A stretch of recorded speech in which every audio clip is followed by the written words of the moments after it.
In this episode, I continue my trip down the Baja California Peninsula with friends. Ready to go?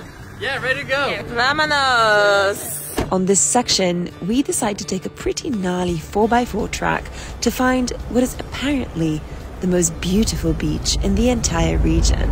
Today's mission is to get Vilk comfortable with swimming since yesterday, and I just want to show you around very quickly before we pack up and leave, because this is sometimes the reality of overlanding.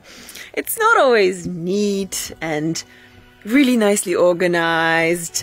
Sometimes it's just a bit of a mess.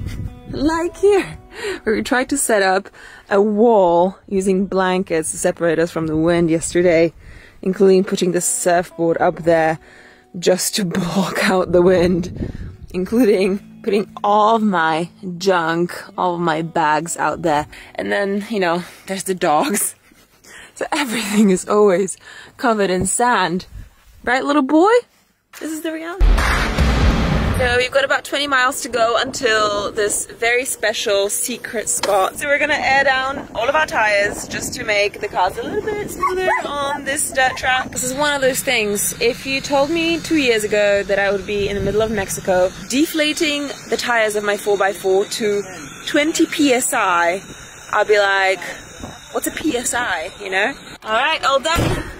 Let's get going.